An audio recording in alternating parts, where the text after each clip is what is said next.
Now, boxing. Anthony Joshua is going to take on the YouTuber turned boxer Jake Paul in a professional bout in Miami next month. The former world heavyweight champion.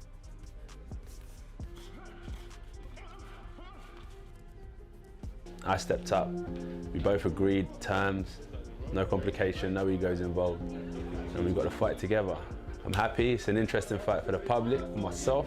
That's why these opportunities I take with both hands, because they're great learning opportunities as well. Nobody cares. Train harder. Say what? Nobody cares. Train harder. Practice went great. Got a lot of punches coming up. And I'm freaking gonna box everybody in the world. and I'm really nervous. Second camp, and what I find myself doing now is being able to express myself more. When I was with him, I understood now. He was like, I don't want you to do this, I don't want you to do that. This is exactly what I want you to do. And our goal was just to win the fight. Come back to world-class boxing gym as a winner. And I've done that, and now we're building once again. One thing though is hot, but only snowflakes complain about it. I got this little fan on. If it weren't for that, bro, I swear to I'll be drenched. You can buy fucking aircon and bitch it out, or fucking open the door, get some fresh breeze, and you train through it and you get stronger mentally. That's it. That's it. You get stronger mentally. Deal with it. There's the door. If I don't want to deal with it. MVP presents Jake versus Joshua. Judgment Day, December 19th, live from Miami at the Kaseya Center. 8 3-minute rounds in a professionally heavyweight sanctioned bout. Here we go! And yes, it's live globally on the biggest streaming platform in the world. My good old friends, Netflix, baby. If he wins, then he's beating a former heavyweight boxing world champion, certainly one of the best heavyweights of his generation. Past 5 rounds with this kid. He has to go past 1 round or 2 rounds.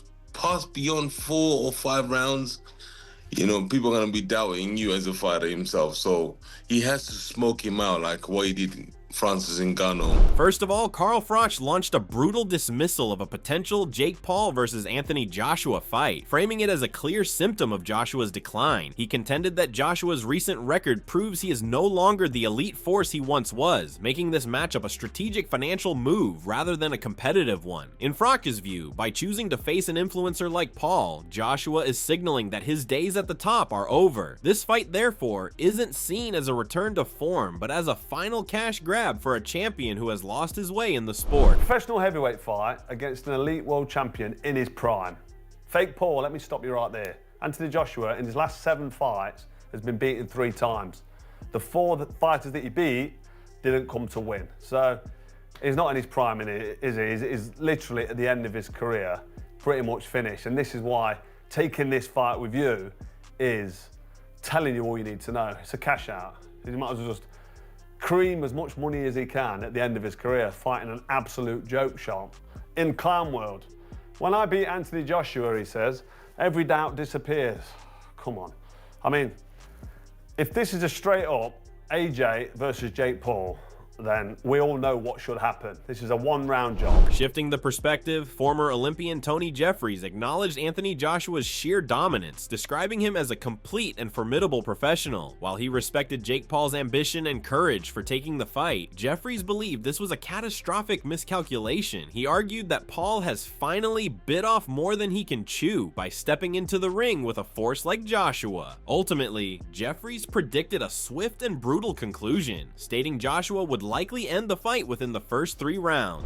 Anthony Joshua is an absolute beast, an unbelievable, highly skilled, highly trained, highly experienced professional boxer with power in both hands, and he's really good at finishing people off. And even though I really take my hat off for Jake Paul for taking this fight, I didn't really want to take it because of what's going to happen in the result of this fight, and I want to keep on this Jake Paul train. I think he's doing great, and I love his ambition. I love that he's trying to become a world champion and following his dreams and believing in himself. But at a certain point, you bite off more than you can chew, and this right here, he's bit off way more than he can chew. I think Anthony Joshua is going to end this fight within 3 rounds. Spencer Oliver voiced a serious concern for Jake Paul's safety, suggesting the real danger would be if Paul survived the early rounds and absorbed Joshua's power repeatedly, risking long-term damage. However, Oliver immediately dismisses this grim scenario as unlikely. He firmly believes the reality will be far more straightforward, that Anthony Joshua will end the fight quite quickly, stopping Paul so rapidly that it eliminates any chance of a prolonged punishing beating. The worry for me would be that if Jake Paul would be able to get through a few rounds and then you go, then it could be a danger to his health because that there is, you know, ramifications from taking blows like that off Anthony Joshua. But I think the fight could be done quite quickly.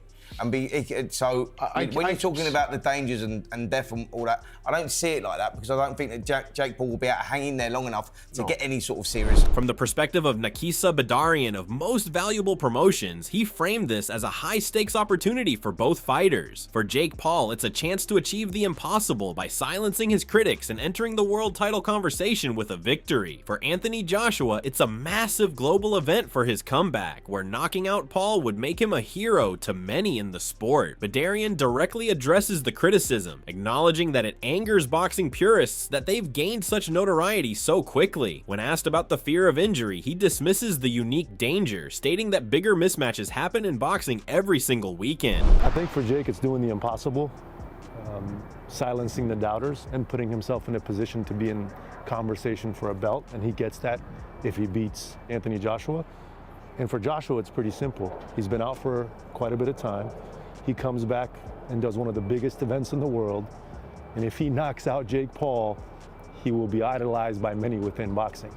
It angers people in boxing that we can come in and get as much attention and notoriety as we have, as quickly as we have. Is there a fear of injury? I think there's fear of injury in any sport, number one.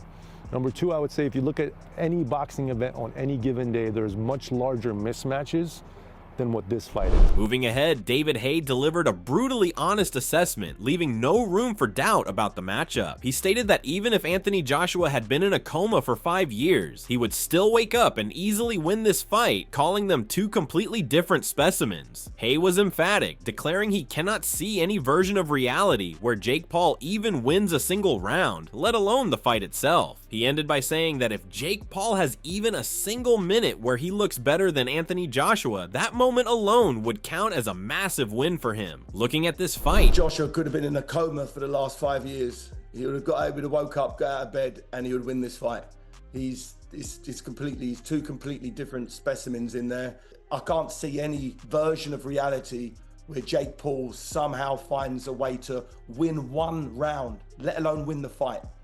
You know, if there's a 1 minute section of the fight that Jake Paul does better than Anthony Joshua in, that's a win for Jake Paul. Johnny Nelson acknowledged Jake Paul has evolved into a decent domestic level fighter who now faces former champion Anthony Joshua. He sees a path to an upset only if Joshua repeats past mistakes and leaves his tools at home, as he did against Ruiz and Dubois. However, Nelson doubted this would happen, believing the immense pressure would force Joshua to arrive in supreme condition, trained, focused, and at the right weight, just like against Usyk. He concludes that while Joshua may carry a cool swagger, he'll be deadly serious inside, knowing that giving any chance to a determined underdog creates real danger. Decent domestic level fighter. He's no longer a YouTuber boxing. He's a decent domestic level fighter. Now he has an opportunity to go in there with a slightly faded world champion, because AJ's not a world champion anymore. I'm not saying he's shot, I'm not saying he's just below that level now. So now this young man has got an opportunity to get in there with him. Now the only way this is going to happen where he gets turned over is if Anthony Joshua does what he's done before and leaves his tools at home like he did with Daniel Dubois, like he did with Andrew Ruiz. Well, like that's the only way. Can I see Anthony Joshua doing that? No, because there's far too much pressure on him.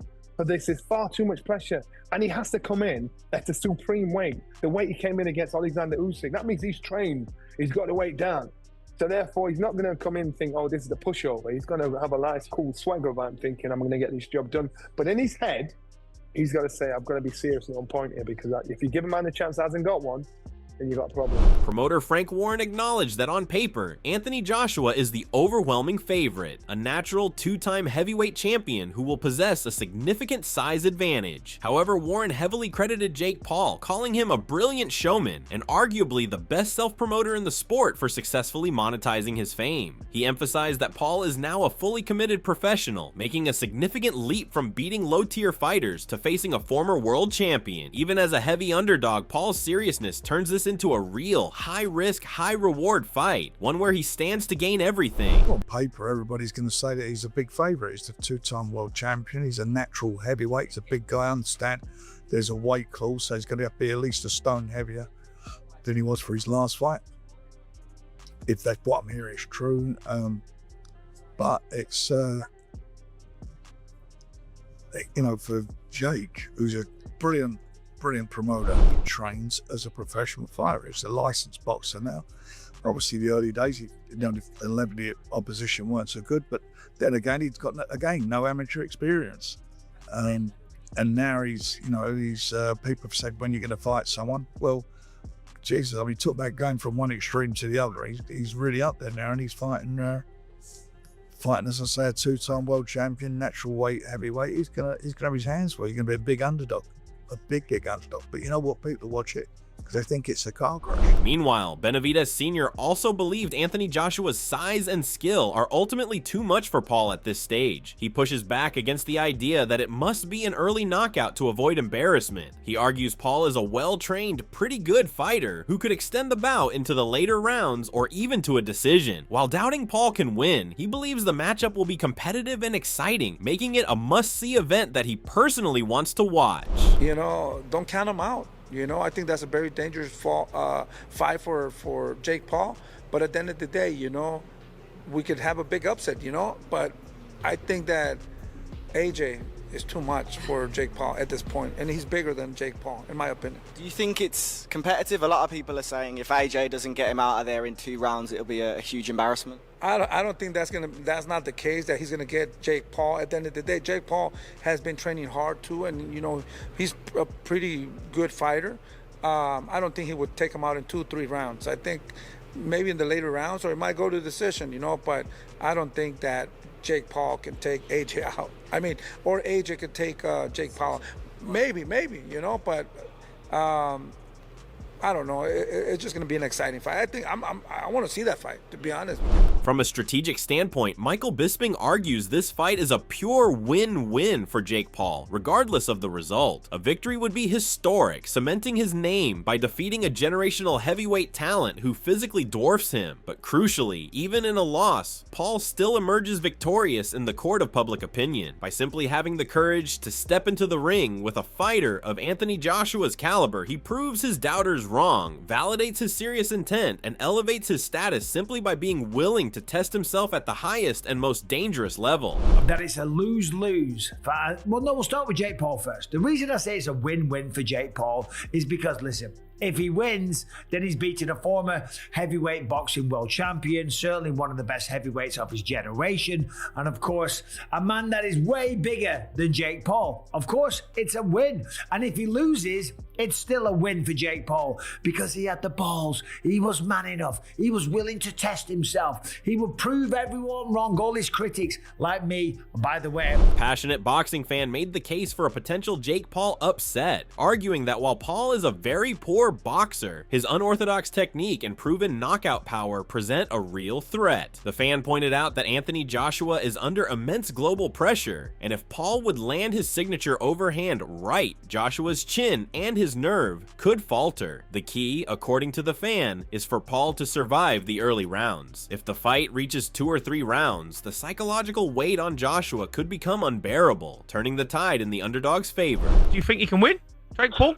I think it's a possibility. No one is backing Jake Paul currently. You've seen him in the ring. You can see that he's got some knockout power. And I also believe people don't look at Joshua's last few fights. And I don't think it's going to be as big of a landslide as people feel. I feel like there's an overhand right that could easily land, and I wouldn't predict that Joshua's chin can last that. The problem is that all of the pressure's on Joshua at the moment. So Jake Paul, if he gets knocked out in 12 seconds, he should get knocked out. The problem is as soon as Joshua starts taking damage, all of a sudden he's thinking the world is watching me. I'm a professional fighter and I'm getting beat off a YouTuber. All of the pressure is in Joshua, and that's a lot that can weigh on a man. You can't deny that Jake Paul has power.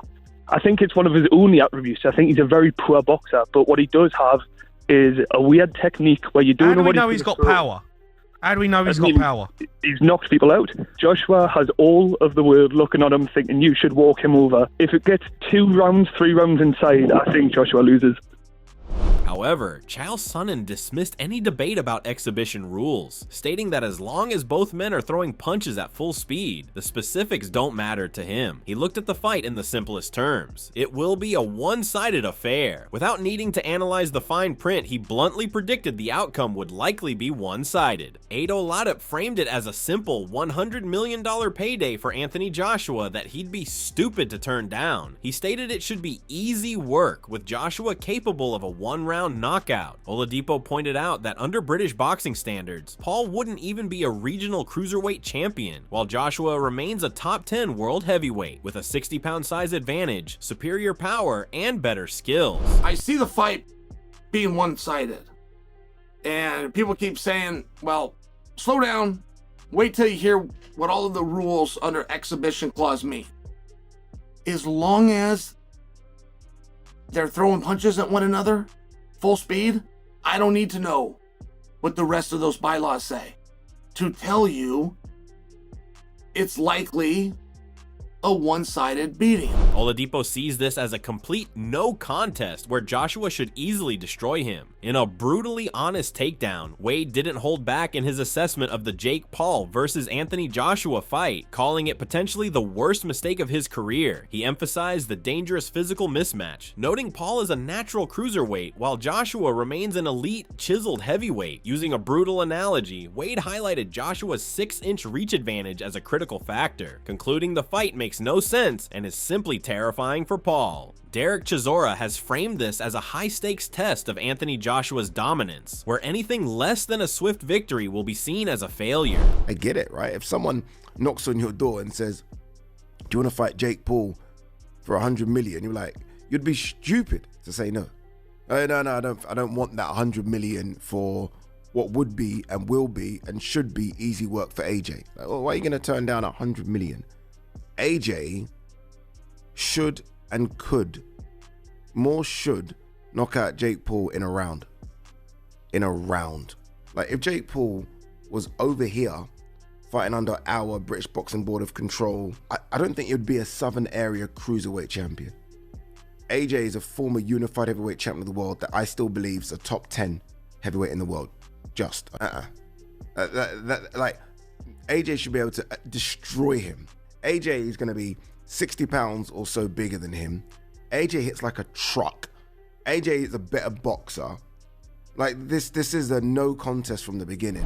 He argues that the moment this fight extends beyond a few rounds, the public will start to doubt Joshua's elite status. Allowing Jake Paul, a YouTuber, to survive in the ring with him would be a catastrophic blow to his reputation. Therefore, the only acceptable outcome is for Joshua to immediately overwhelm and smoke him out in the first round, just as he did against Francis Ngannou. In essence, Joshua isn't just expected to win, he is expected to erase his opponent instantly to protect his legacy. The moment the boxing world has been waiting for. Both Anthony Joshua and Jake Paul both officially kicked off their intense training camps. Joshua is a picture of focused power, sharpening the devastating tools that have made him a former champion. Meanwhile, across the world, Paul is fully immersed in his own grueling preparation, determined to defy the odds through sheer work. If you enjoyed this breakdown of one of boxing's most controversial potential matchups, make sure to like this video and subscribe to the channel for more expert fight analysis and boxing insights. The debate is far from over. Now we want to hear from you. Who are you picking in this colossal clash? Let us know your prediction in the comments below, and don't forget to turn on notifications so you never miss another fight breakdown.